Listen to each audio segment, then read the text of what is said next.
Good morning, everyone. Welcome to Byjus Exam Prep IAS for the Hindu analysis of the 27th February 2024. Before I begin with the analysis for the day, there are three important announcements. Number one, as you all know, coming Saturday, that is on 2nd March 2024, we are going to organize who are preparing for 2025 should know what should be the best strategy and what should be the best study plan to prepare for the coming exams. That's your first important announcement. Second, coming Saturday itself, 2nd March 2024, we are launching our new weekend batch for the year 2025. This new weekend batch would be launched in our Delhi center, and the classes will begin with the subject of economics that would be taken by Dr. S.P. Jha. So he would be taking it. The third important announcement, you all know, if you want a one-to-one counseling which is available for you people, the UPSC aspirants, the serious aspirants, you can fill the registration form that is attached in the description box and will help you with your preparation. So these are the three announcements, and now let us move towards the analysis for the day. Now, what are the topics that we are going to cover today? The first topic, grant permanent commission to women, Supreme Court says to the Coast Guard. So yesterday, another very, very important decision taken by the Supreme Court, Honorable Supreme Court, the three-membered body led by the Chief Justice of India, Mr. Chandrachud, has directed the Coast Guard to give permanent commission to the women. We'll discuss this topic in very, very big length in detail as if to see what all has been done previously and what is the present judgment that has come. Second one, several Indians released from Russian Army, Ministry of External Affairs. Now, hardly I'll give you 1 minute on this topic, because on Saturday we have already discussed this and not a lot is there, but we need to also tell you the views of the government. When we have raised a thing, let's say in a news article on Saturday, we should also tell that what government has said, what government has already done, so that when you write your answers on any question, it should not be that you were not knowing that what had happened later. So always keep on updating your knowledge. Third article for the day, last holdout, Hungary approves Sweden's NATO membership. Now, very, very important, I would say, news item coming from Europe. Hungary has accepted, or I would rather say Hungary's parliament has approved Sweden's NATO membership. So we'll see why till now Hungary had not allowed Sweden to become the NATO member. We shall see not only Hungary, there was another country, Turkey, which had also been stopping the entry of Sweden in NATO. We shall also see what is the composition of NATO, how NATO presently has got 32 nations, how the different nations join NATO at different times.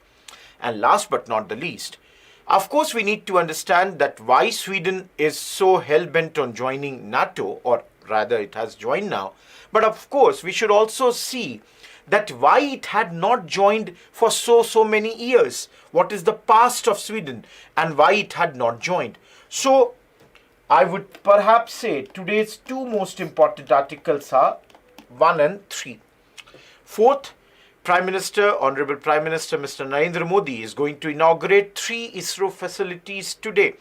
Now, this is a topic which is more important for prelims, but I went and I kept it under the mains because you need to remember these 3 facilities names, and slightly you should also be knowing about the ISRO's past, because from the angle of the paper 3, GS paper 3, ISRO becomes a very, very important portion for us. Apart from this, I would put 1 star, important topic.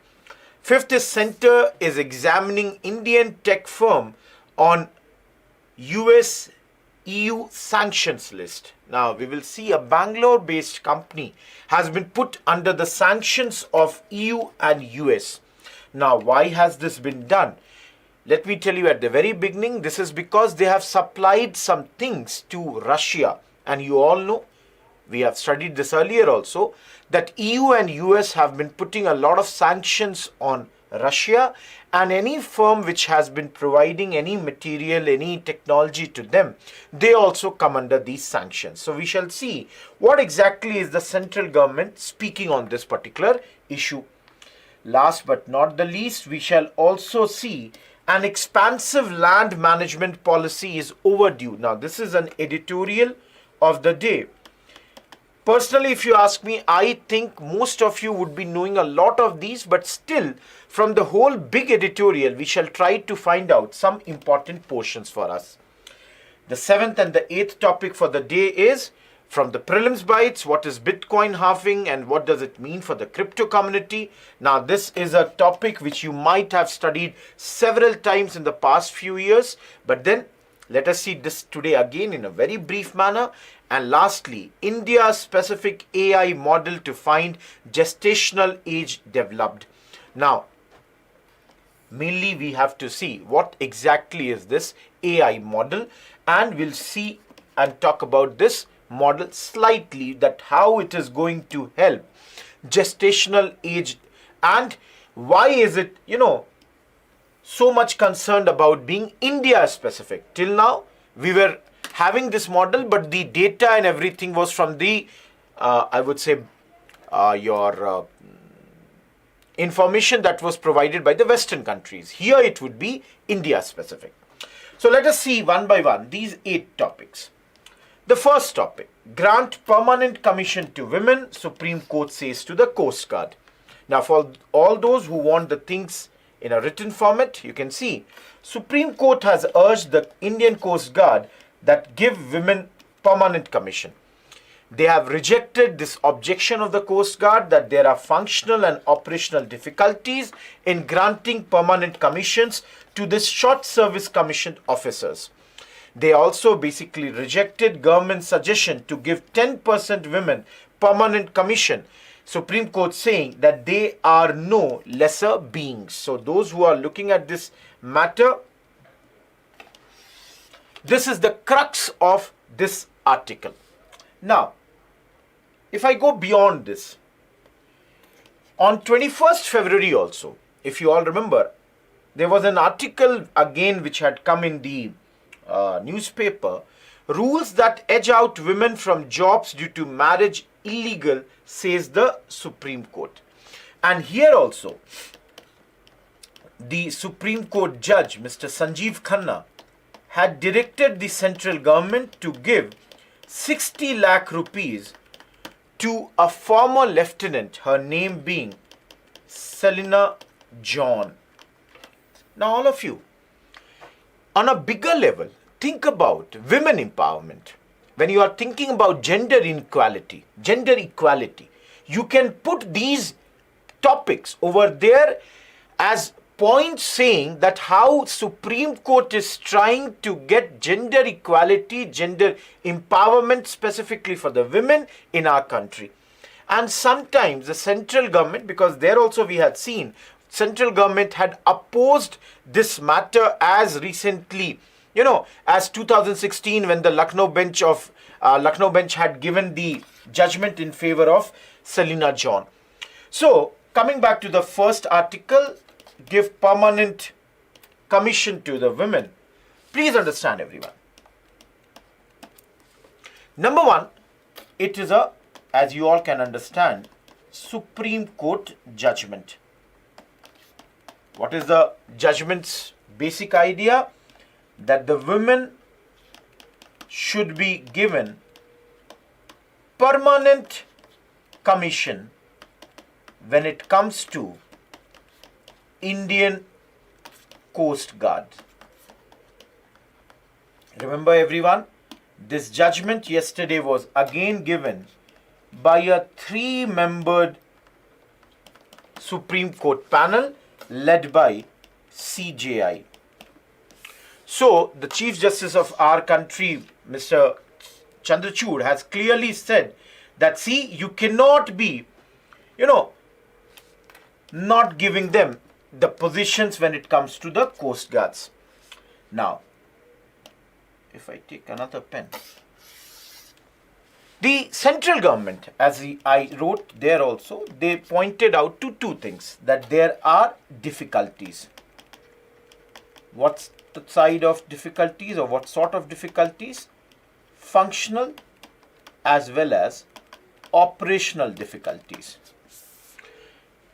The central government is saying that there are these two types of difficulties because of which the short service commission officers cannot be given permanent commission. Now, how did this matter come to Supreme Court? This matter came because, please remember the name of Priyanka Tyagi. You all can see in the previous article, you can see Selina John had filed this case. This time the name is of Priyanka Tyagi. She is an officer with the Indian Coast Guard. And she had brought this matter to the Supreme Court, arguing that they should be given permanent commission to all those eligible officers belonging to the short service commission. So hopefully, guys, I'm sure by now you know who brought the matter, what is the matter, what is the judgment of the Supreme Court, what was the objection of the central government. Now, here, let me tell you 2-3 points, the observations of the Supreme Court here. First point, the Supreme Court said that the central government speaks about Nari Shakti. If central government is speaking about this, the central government must bring a policy where women are treated fairly. That was the first observation of the Supreme Court. The second observation of the Supreme Court was that whether the center is adopting a patriarchal approach when it comes to this matter. The Supreme Court says to the center, do you not want to see face of the women in the Coast Guard? If that is the case, then you are being totally patriarchal in your approach. So, these were the two observations of the Supreme Court. As I already said, the government had said that, see, we are ready to give, they gave the suggestion that let us give 10% women permanent commission. That is 10% of the women from SSCs would be given the permanent commission. And let me tell you guys, here only, the third observation of the Supreme Court was that, see, they are not lesser beings, that women are not inferior to the men, that you can propose a 10% something like this. And here, let me tell you, this much was given in this particular article. Now in this article, one word was given that in spite of the fact that there have been previous judgments which have always, I would say, directed the central government to give women their due when it comes to Army, Navy, Air Force, etc. This is not being done.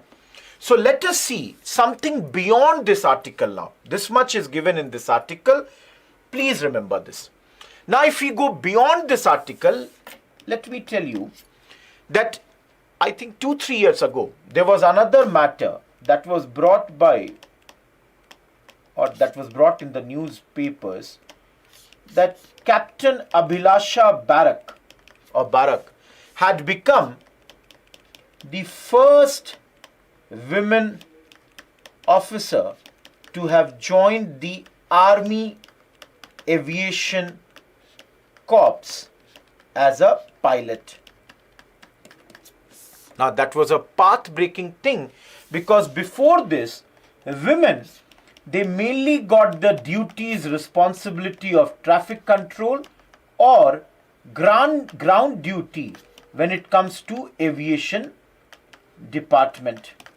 But with the commissioning of Abhilasha Barak as a captain, given the job of a pilot, she was to operate the Dhruv helicopters. Indian Army also started giving the women positions in their armed forces as pilots. Already Navy and Air Force had been doing this for the earlier times only. So for example, it is written that Air Force and Navy since 1992 only had been inducting the women in the SSC as officers, that is Short Service Commission, again the same word here. The SSC, they have been included over there. That was the first time that women were included in military outside the medical stream. So before this, women were only given medical stream positions. So they might be operating as doctors, nurses, but they were not given any position outside that. Now beyond this, there has been many successes. For example, in 2015, women were inducted into IAF in their fighter streams.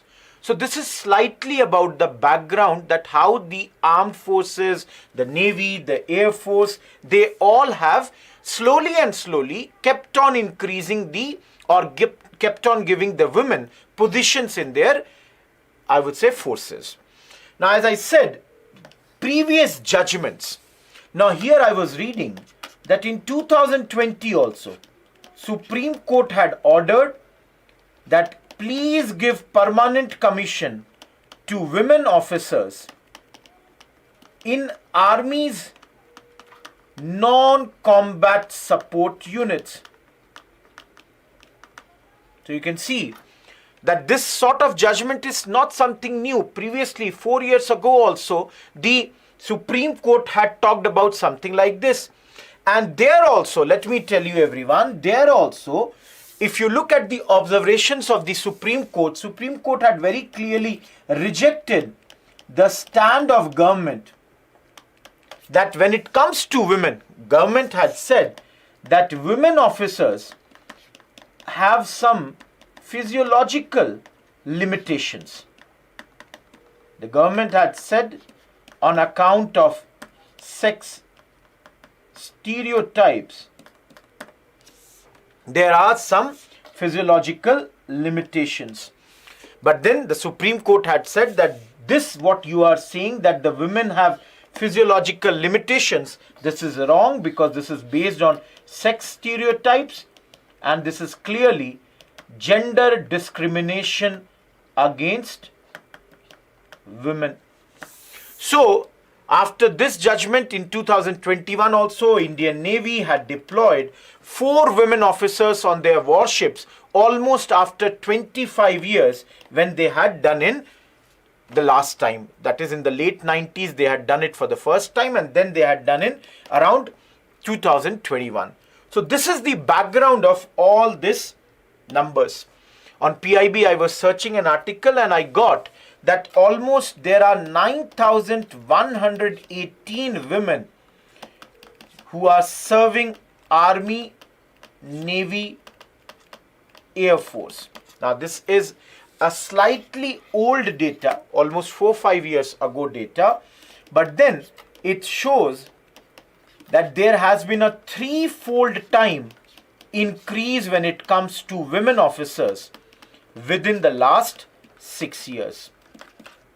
So clearly, slowly and slowly, but the women numbers are increasing when it comes to our armed forces. Again, as I said, old data, but 2019 figures show that 3.8% of our army, 13% of our Air Force, and 6% of our Navy is made up of women officers. So this is something that you should keep in mind. Remember, personally, if there are more women who are serving our armed forces, there is no reason that our armed forces would be weaker. That's something that is, not correct. When people say that there are limitations and based on those limitations, they put blanket restrictions on the, I would say, participation of women, this is something which is not correct. Similarly, if somebody says that, based on tradition, that this is a big cultural change for a country like India, again, we have to come out of this. And if you look at the world scenario also, if you look at the global scenario also, many countries like USA, they had in 2013 given the women eligibility for combat positions. Similarly, same things have been done in other countries. So, the thing is, there is no reason for keeping the women out of the Indian Armed Forces. The more their participation, the better it would be. And as the Supreme Court is clearly talking about this, this is something which is very, very important from the perspective of women empowerment. With that, we are done with our first topic for the day.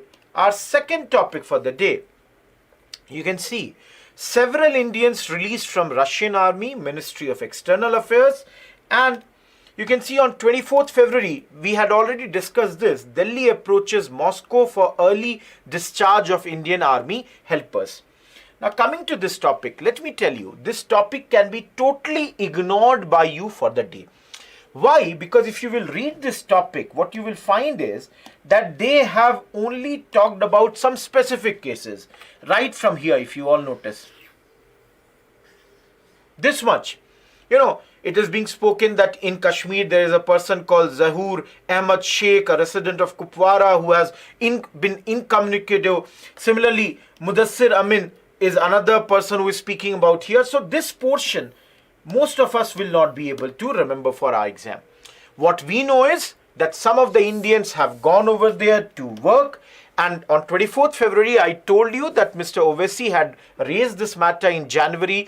And now the Ministry of External Affairs, they have clarified that most of the Indians who had joined Russian army, they have already been discharged following the Indian government talking to the Russian authorities. So you can see clearly, everyone, Delhi had approached Moscow that please discharge our people who are working in your army as helpers. And now it is clearly being written that, see, they have been discharged. Ministry of External Affairs is saying this. They are even pointing out that in the media, some inaccurate reports have come, which are not correct. And they have given help to all those people who have approached the Indian embassy in Moscow. So everyone, not a very big article. Just remember, 3 points. Our people went over there to work as helpers. Our government is trying to bring them back after there was a hue and cry that why are we in that place. So second topic was a very small topic. Let us move to the third one. You can see, last holdout, Hungary approves Sweden's NATO membership. So Hungary has approved Sweden's NATO membership. Last year, Finland had become a member. So Finland had become 31st member of the NATO in April last year. And now Sweden has also become the member. With that, Sweden has become the 32nd member. Turkey also had ratified it the last month. So if you look at this particular article, these are the 3 most important points that come out of this article. But then beyond this, please understand, first of all, you can see here, this is the map of your Europe, and of course 2 countries which are not being shown here, Canada and US, are the members of NATO. And this yellow portion is your Sweden. This is the insignia of NATO, and this is the map of, the flag of Sweden. So Sweden has also become a member. Of course, you all can see 32 members are there in NATO now. Now, if you all see, I wanted to show you something which I will come when I'll come on this slide. You can see I've done some color coding. You can see yellow till here, then green, then again another color, another color, another color, then another color, another. And of course, add to that now Finland and Sweden, two countries which have recently joined. So we'll look at the NATO membership also. So everyone, please understand, this is a slightly big topic which here has not been covered in a big manner, but we have to understand it very nicely. So what has happened is, if I look at the background, what is the background? The background is Russia invaded Ukraine. Now this action of Russia basically made some of the countries of Europe think to join NATO, even though the fact was they had remained neutral for hundreds of years. But then Finland and Sweden, they both decided that they are going to join NATO. Now, as I said, last year Finland had joined, this year Sweden has joined. Now everyone, just for a second, if you all see here, this is your Finland. If any one of you cannot see, let me make this clear. This is your Finland. And all of you, you can see one clear thing. This is the shared border between Finland and Russia. So Finland is sharing a 832 miles border with Russia. On the other hand, everybody remember, Sweden does not share boundary with Russia. But then, each one of you, you can understand that this decision of Finland and Sweden to join Russia has only one answer. Certainly, Russia would not be pleased. Russia would not be happy. Why? Because NATO is coming slowly and slowly at their gates. One of the reasons, again, I'm sorry, but I'll have to go back to that map. If you all see, one of the reasons, this is your Ukraine. And one of the reasons Russia was not happy is because Ukraine wanted to become a part of what? NATO. And now, look at the irony of the matter, that Ukraine was attacked so that Ukraine could not become a member of NATO, has pushed two of the countries who have been traditionally neutral countries towards the fold of NATO. So hopefully everyone, you all will understand here that Russia is unhappy. Now in this chapter or this news item, there are 2-3 things that we have to understand. As you all can see, it is written Turkey had ratified it last month. Hungary is approving it now. So, we have to understand one point, that is there any problems that Hungary and Turkey had in granting them the membership of NATO? Were they having some issues? And the third point we need to understand is from the perspective of Sweden. So these are the 3 parts to this particular topic that we need to understand. So let us begin with this. First thing everyone understand. If any country wants to become a member of NATO, the rule says that the approval should come from all the members of NATO. That is, for example, tomorrow, let's say Ukraine wants to join NATO.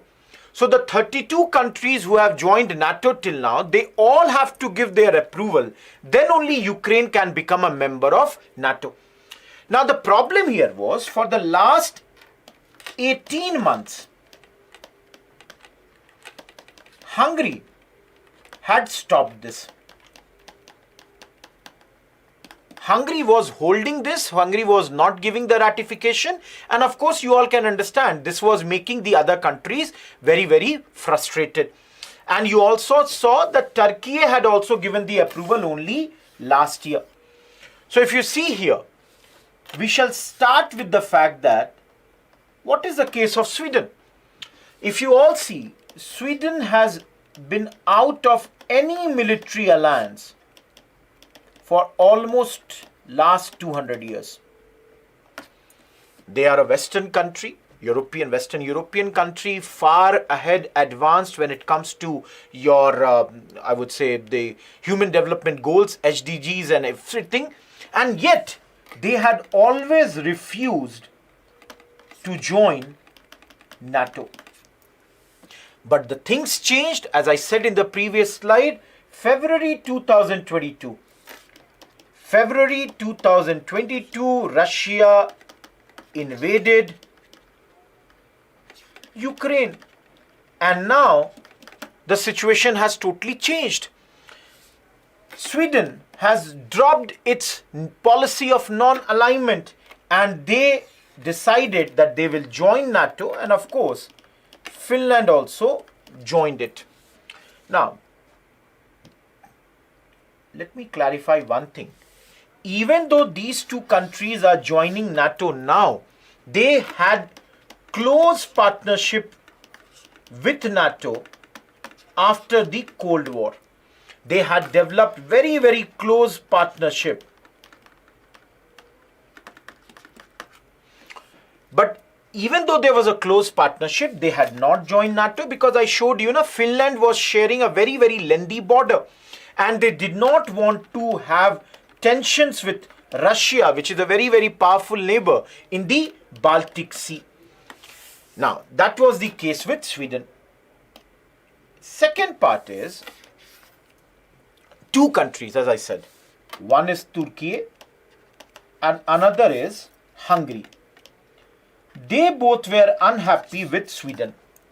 Now, Turkey, you all know, has the president, Mr. Erdogan.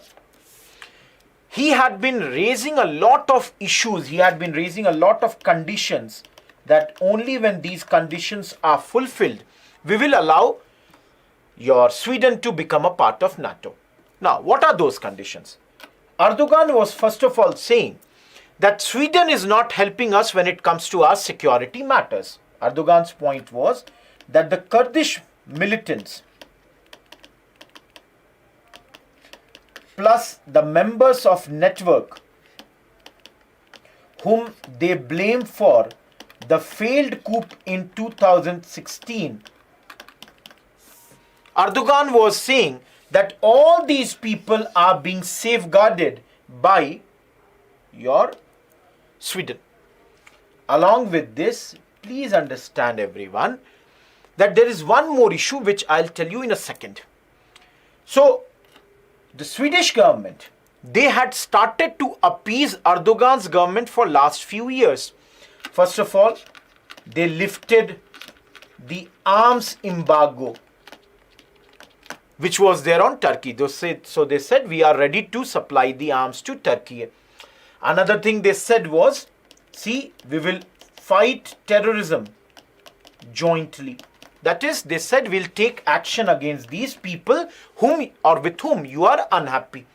But here also you all understand, Sweden is a Western country with the democracy and the rights of speech and all being very, very enshrined in their constitution. So what happens is that in spite of all this, the outlawed in Turkey, the Kurdistan Workers' Party, which is outlawed, they were continuously doing protests.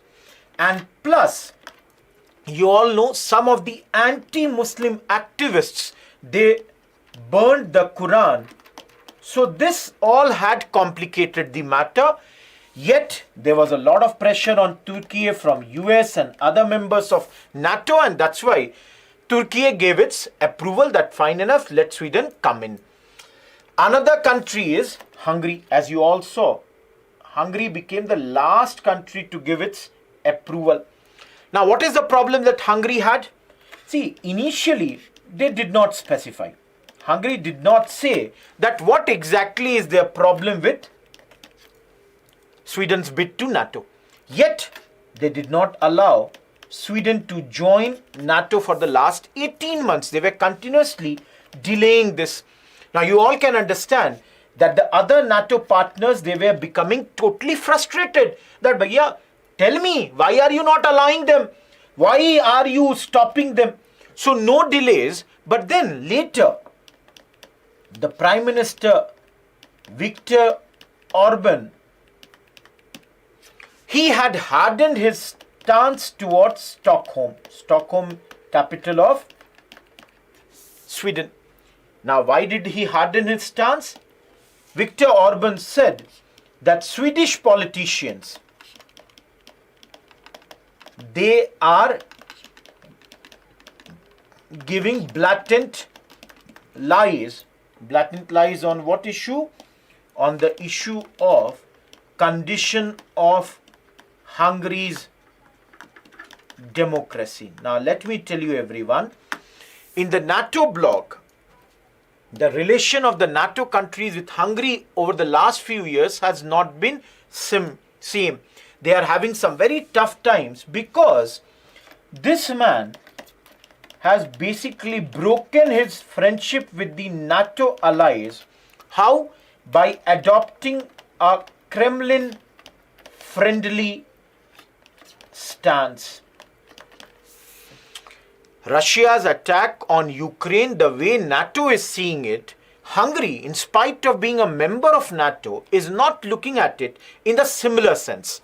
So, the others are unhappy about this. Hopefully, everyone, you understood.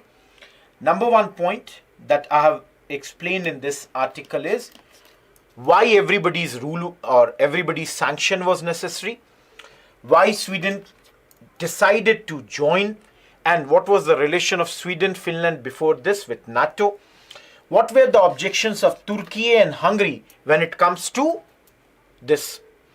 Last thing that you have to understand, everyone, for a minute. First of all, let me show you. This is the image of the Hungary's parliament. And yesterday, this, representatives were voting. I have taken this from the AFP and they were voting on this and they have said that fine enough, let them come inside. Now, if you all see, I have made this for the 32 countries who are members of NATO. Now, everyone, if you see here, 1, 2, 3, 4, 5, 6, 7, 8, 9, 10, 11, and 12. These 12 countries are the founding members of NATO. Now, if you all observe, out of these 12 countries, 2, Canada and United States of America, they are not in Europe. They are coming from North America, very far from Russia. And if you all observe and I'll take the black pen to tell you, each one of you, please observe, Belgium is here. You can see here. Similarly, if you see here, the second country is France, is this side. Iceland here. Luxembourg, a very small country near France, is here. Italy, this side. Let us take Netherlands here. Portugal is this side. United Kingdom is here. And they have not written, I'm trying to find where is Denmark written by them. They have not written Denmark. But here is your Denmark. So if you look at the initial 12 countries, none of them shared borders with either Russia or the erstwhile USSR. Now everyone, next they added 2 other countries, Greece and Turkey. Turkey is the new name of Turkey. So Turkey is here and you can see your Greece is here. Okay. Now Germany, you all might be thinking that it might have been from the very beginning a part of this, but no, Germany became a member of this only around 1955. So Germany is here. Now comes Spain. Again, very far from this. Then comes your Czech Republic. You can see here. And Poland and Hungary. Now, if you all observe, from here onwards, from these three countries, because erstwhile, if you all see, Poland shares borders with Lithuania. And this Lithuania was erstwhile country of USSR. So you can, everybody, if you observe, NATO has slightly moved towards east. Earlier, NATO was more of the western grouping. But slowly and slowly, NATO has started to move towards eastern side. And now they have got some countries which are sharing borders with erstwhile USSR. Now comes the big expansion. Erstwhile USSR broke.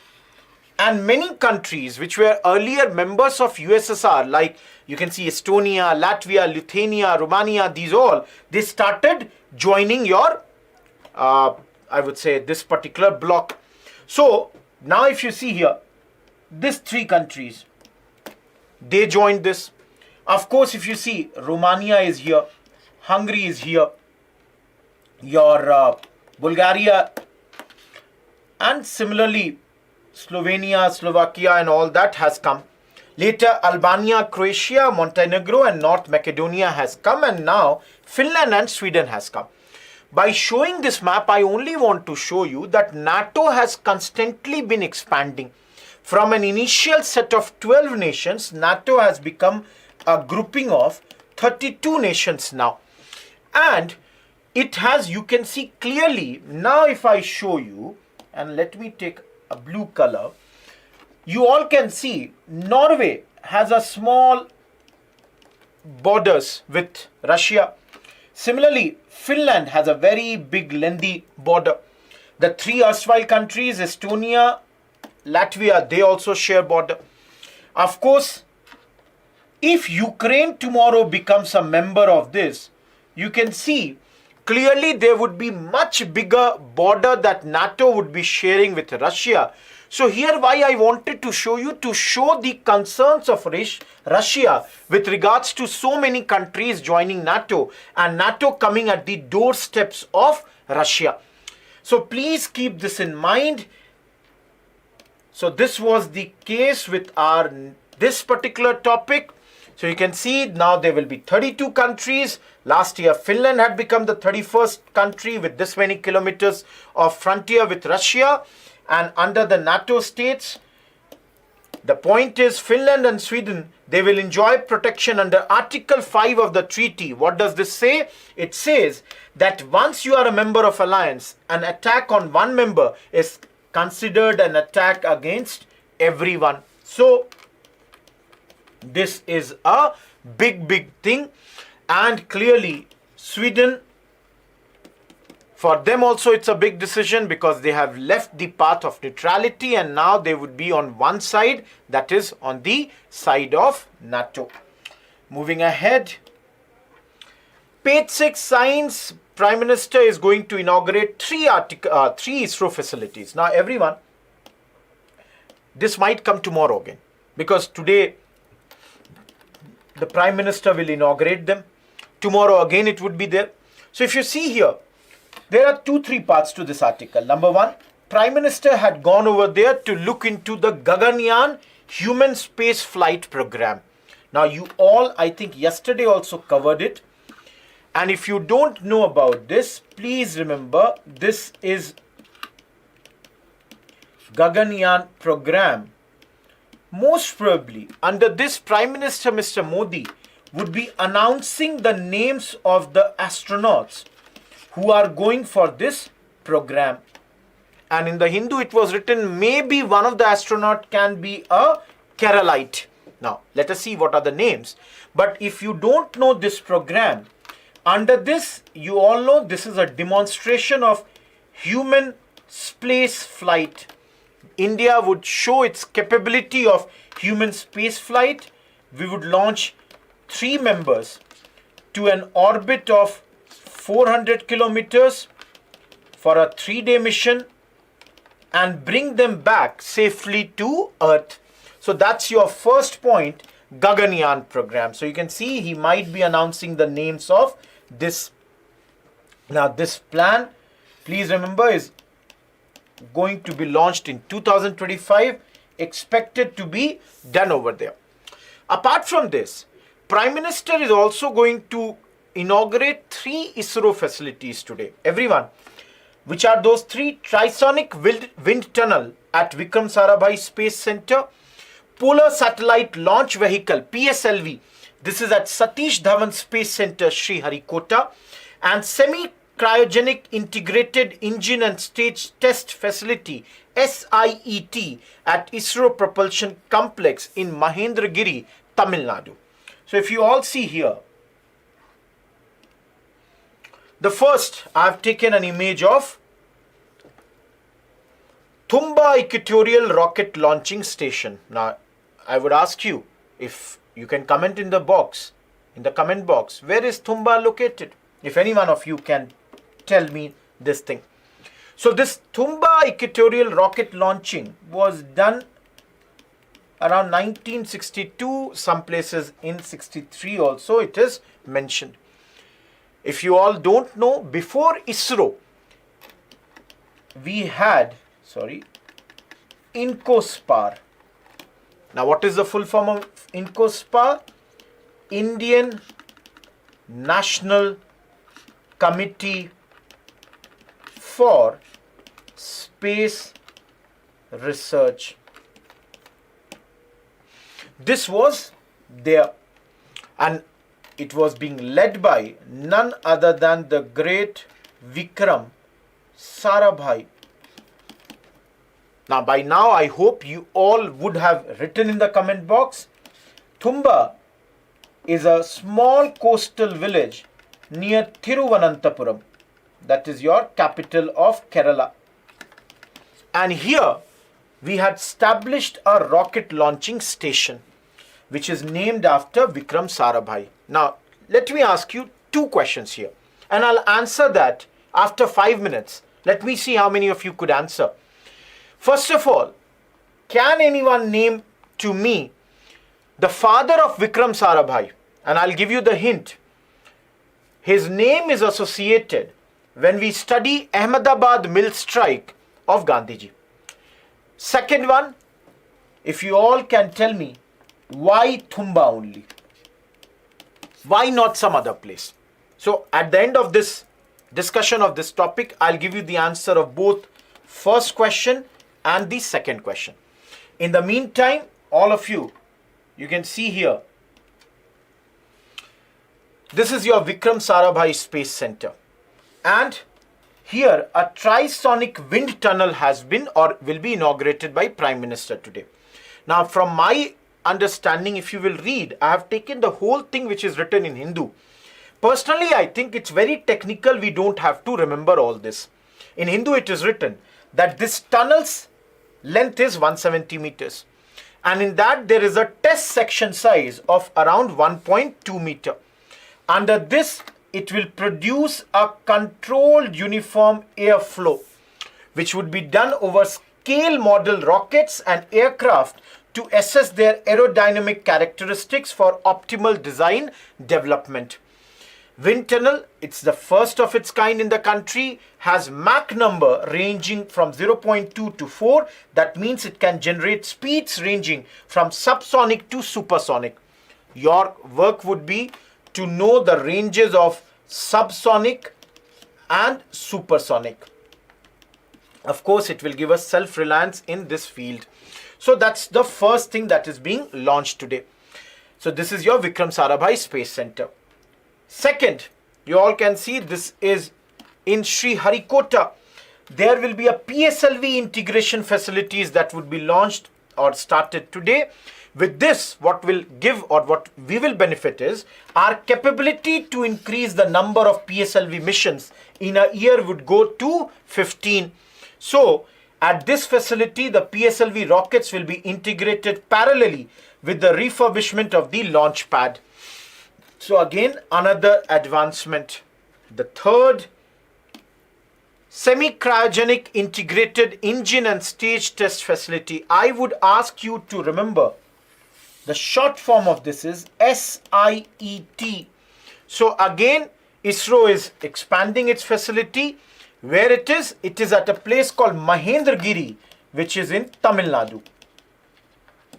Now everyone, this place IIRC, please understand, ISRO Propulsion Complex that we have is responsible for supply of storage or storable liquid propellants for ISRO's launch vehicles and satellite programs.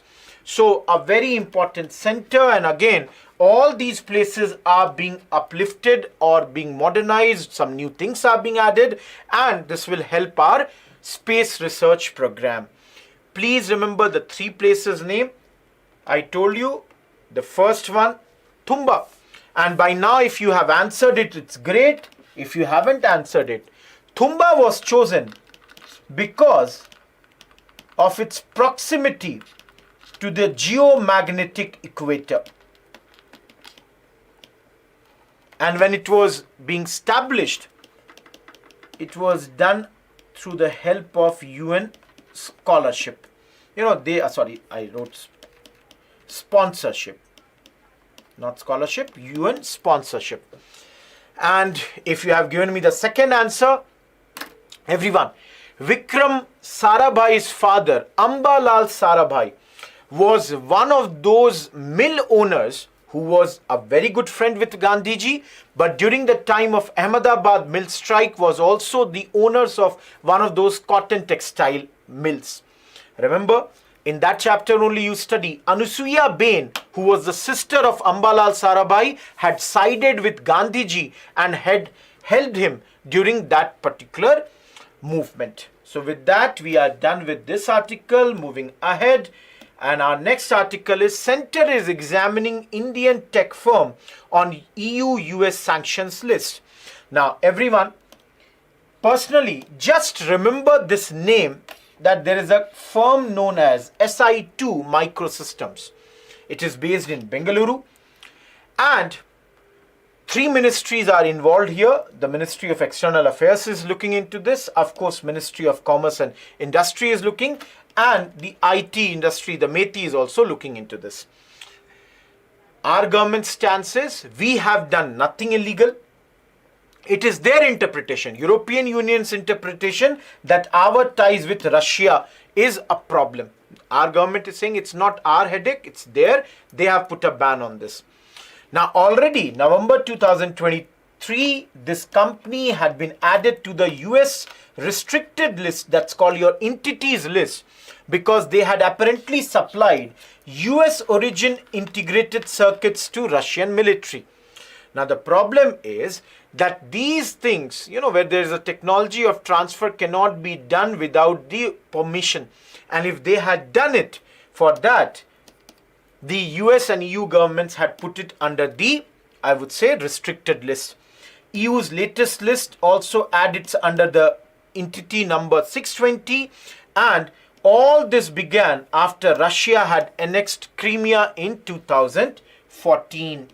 So overall, the important points are written in the previous slide. Please remember here.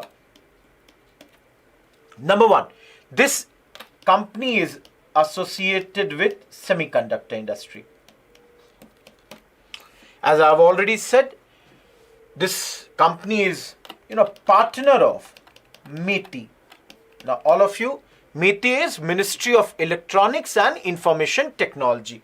So they have been doing a lot of work for the projects under Atmanirbhar Bharat.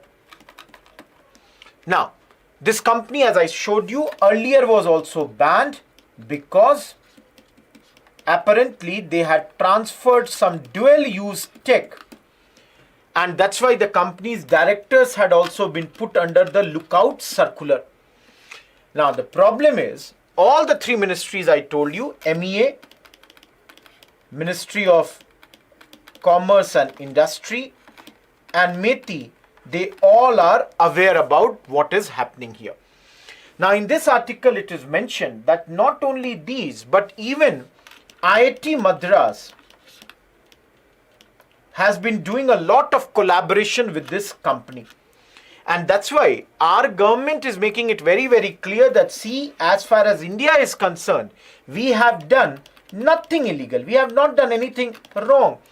It is their interpretation. They think that we should not have any ties with, let's say, Russia.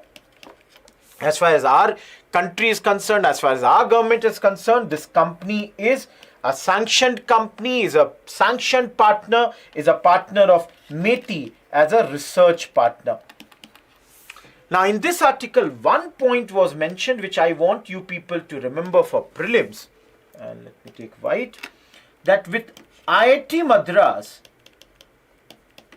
METI had set up a center for programmable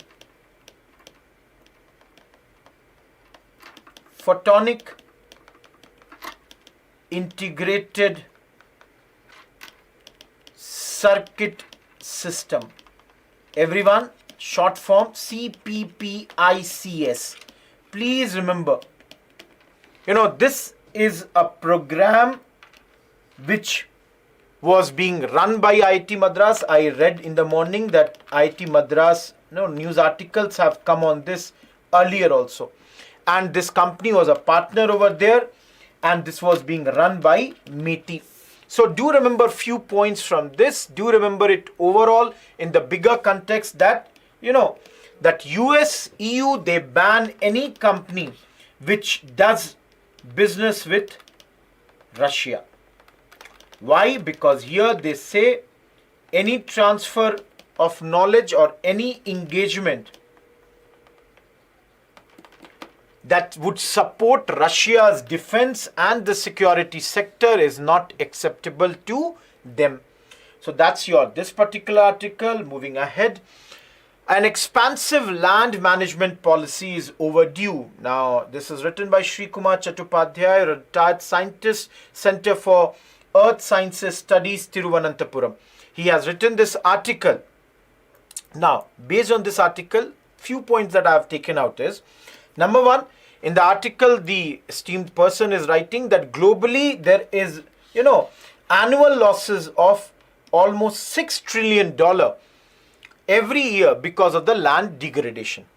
In this article, with regards to India also, it is mentioned. You all can see that certain facts are given. India has got 2.4% of the world's geographical area, has got almost 17% of the world population, is facing a lot of these land use challenges because arable land in India is only around 55% of the total geographical area. Forest cover is around 22%, rest is desert, mountains, and around 30% of our total area is degraded land. So these are certain facts which were given. Apart from this, in article 243 ZD is also talked about. So if you all focus on this, the writer is saying, and of course he is correct, that when it comes to every activity of human, land is most important, whether it is concerning ecological, economic, social, everything. Now, in the previous discussions like United Nations Convention to Combat Desertification. Now, this was done in New Delhi around 2019. Specifically, there was talks about land degradation. Similarly, in this article, it is also mentioned, if you talk in 2019 only, Intergovernmental Panel on Climate Change, they also brought a report which was focusing on land management policies. The third thing they have mentioned, one more, Food and Agricultural Organization. In 2021, their report was also on state of the world's land and water resource for food and agriculture. So in all these talks, the writer is saying that everybody has brought out that there are challenges when it comes to land use. Now, specifically if you see India, you all can understand with the population rising, land being limited, there is a lot of competition. There is competition between farmers, agriculture, and the other land resource based sectors. So many times you will read that there are land use conflicts are there. Similarly, there are escalation of land prices, the land rights, changing of land rights. If you all see, to some extent, even the farmer protests, they are protesting that, our land had been diverted for use in the national highways and for the other projects.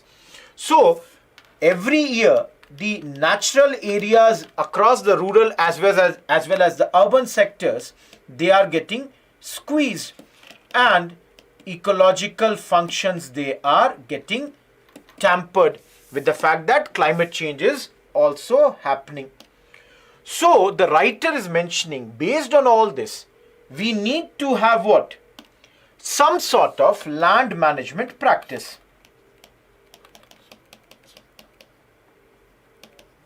Now, do we not have something like this right now?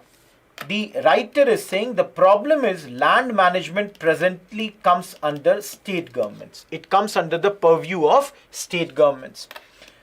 Plus the fact that cultural land is mostly privately owned, and land use, how the land would be used, is decided by the owner. So the writer is saying that we need to change this, where the stakeholders are working in their own independent manner. Rather, we need to go for a multi-stakeholder platform. So he's saying set up this platform where this would be at the district level as well as sub-district level. Bring all the, I would say, your stakeholders. Who are the stakeholders? It might be farmers, the policymakers, civil society organizations, the business leaders, and even not only farmers, but you can add the other owners also, and even investors. So he points out that even the Constitution under Article 243Z1 talks about district planning committee to consolidate plans from panchayats as well as municipalities.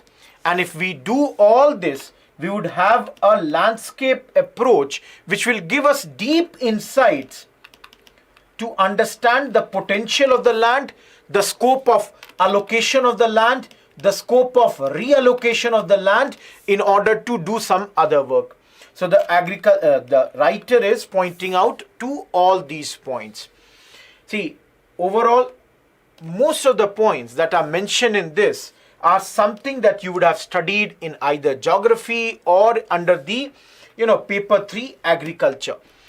Last part of this article, the author also mentions that if you look at the other governments, for example, UK government was cautioned that, see, there is a failure about existing government policies with regards to land management, farming, and the natural environment. So the author is mentioning that it is very, very paramount for us to do it as early as possible, to make a plan, a holistic plan that helps everyone. Let us move to the prelims portion. Page 11, science, a very big topic has come on Bitcoin, halving, and what does it mean for crypto community. See, I personally feel Bitcoin is a very old topic.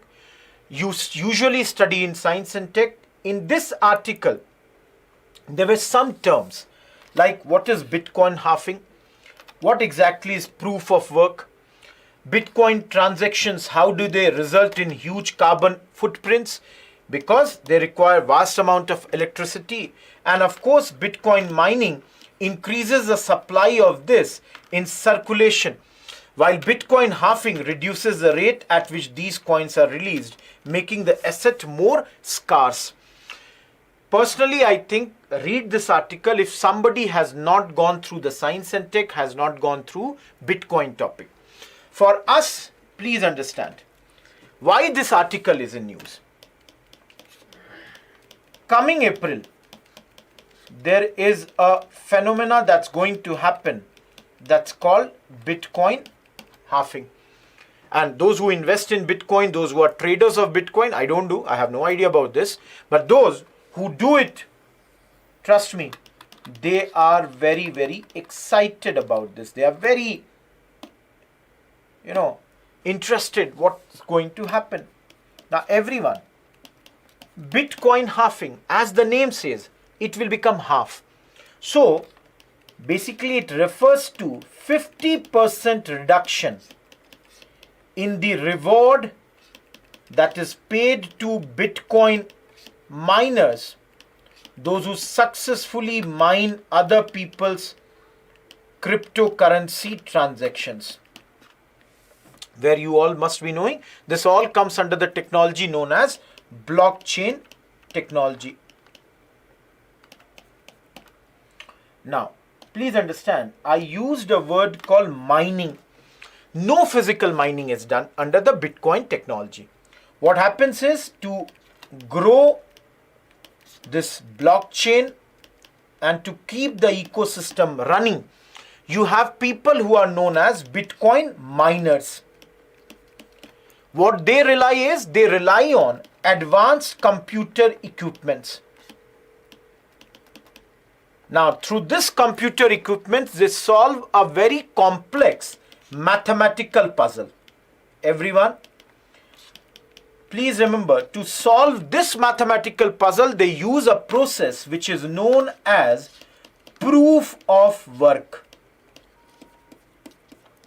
So please understand, because so many computers would be doing such a complex process, so you all can understand this results in huge carbon footprints, because you all can understand, to run so many equipments you need a vast amount of electricity. So please understand, I said Bitcoin halving and the proof of work, these two things you should remember. You must be knowing these Bitcoin prices, they keep on fluctuating, depends on the seller and of course the owner of the Bitcoin and in the market what all is going on. So please keep an idea about this. No, if anyone has any doubt about the Bitcoin mining, they keep on increasing the BTCs in circulation, while the rates, the Bitcoin halving reduces the rate. So in this article there was one more point which was mentioned, that overall in the world there can only be 21 million BTCs, and out of that 19 million BTCs they have already been mined. So only 21 million Bitcoins can be there, out of which 19 million have been already mined. By this, if I say, do not think that the story is over, because the lesser they are, but then with that every time halving also takes place, and the values, as I said, keeps on depending on the market. It depends on the algorithm of the market. Lastly, you'll keep on hearing about the I would say different countries having different attitude towards this. Earlier, most of these miners, a lot of them would be there in China, but the Chinese government have done a crackdown on this, so they have moved from there and they have moved to many different areas where the electricity is cheap, like Kazakhstan or Iran, to mine as much Bitcoins as possible. Let us move to the last topic for the day. On page 14, science, India's specific AI model to find gestational age developed. I only want you people to remember the name of this, Garbhini GA2, Garbh. So from the Hindi word garb, this word garbhini GA2 comes. So what is the case? See, presently what is happening is we are using the Western models, which have the data based on Western population. Now you all can understand, if the data is based on the data coming from Western population, it might prove erroneous, mainly for the Indian population, and specifically if applied to the later part of pregnancy, because there can be a lot of variations. That is why what our researchers are trying to do is that they are trying to develop an India-specific AI model to precisely determine the gestational age of a fetus in the second and third trimester of pregnancy. This has been designed by IIT Madras, Translational Health Science and Technology Institute, Faridabad, and this is known as the Garbhini program. So Garbhini GA2 is the program where the first late trimester estimation is done. So under this, the estimation would be done of what is the age of fetus. So thus, the errors would be reduced by almost 3 times. And because the data would be from Indian population, it will help the pregnant women much more. Now, how will they be helped here? They would be told about the precise date of the birth. And once you know the precise date of birth, invariably the infant mortality rates as well as the maternal mortality rates, they would come down. This has been published in a peer-to-peer review of Lancer. And let us see what all is coming ahead of this. But do remember the name Garbhini, what exactly it stands for. 2 mains questions for the day. Indian Armed Forces have taken many steps for gender equality, but needs to take many more till equality is achieved. 150 words. Another question, what is cryptocurrency? What are the impacts of it on the global level? In 250 words. So that's all from today's newspaper analysis. If you liked it, do like, do subscribe, do comment, give the answers of the questions so that we know who all are attending it, how much seriously are you attending it. Do try to give the answers as much as possible. And I'll end this session with the 3 announcements again. This Saturday, for all those who are preparing for 2025, we are organizing a workshop on YouTube at 6 p.m. The topic of the discussion would be how to prepare for UPSC 2025. So study plan and all those things would be discussed. Second major announcement, this Saturday we are also bringing our new batch for 2025, which starts with economics. Dr. S.P. Jha will be starting the discussions in our Delhi center, Karol Bagh. So if you want to know about that, you can post in the comment section also with your numbers so that we can connect with you. Third, if you need a one-to-one counseling, do fill the forms. We are here to help you. And with that, I hope the discussion is done. Any queries, any questions, you can always post in the doubt sections. We will take up those issues. That's all for today's discussion. Thank you. Goodbye.